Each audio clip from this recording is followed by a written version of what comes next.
Alright, so I thought I'd give all of y'all a demonstration of my Bandit custom breakout box that I built. So right now we've got a 1994 Ford Explorer and we're testing the fuel gauge. So customer says that the fuel gauge is not working. Now I suspect it's probably just a sending unit, but we're going to still test it anyway. So right now I have my breakout box hooked up. We have a built-in resistance tester. This is called a decade box. Basically, I can put in any number of ohms resistance from 0 ohms all the way up to damn near 1,000,000 ohms.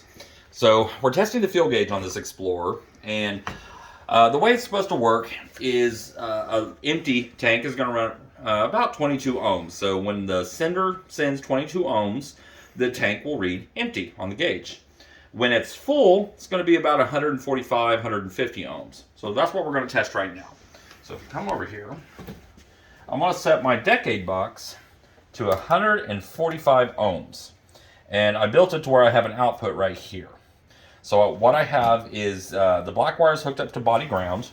The red wire is hooked up down here to this connector. This is connector C141.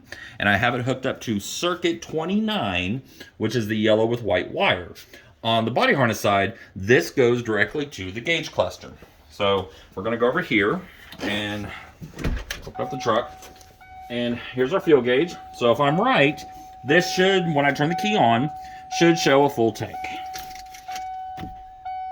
Perfect. As we can see, the fuel gauge is starting to move up and it's probably going to hit right around a full tank. Excellent. So we're going to turn that off. And the reason we're turning the truck on and off is because of the anti-slosh module. That way it's not just moving up and down whenever we're going down the road.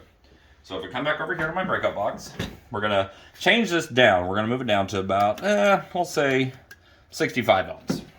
I'm going to go back over to the truck, turn it back on, and it should start reading about around half a tank.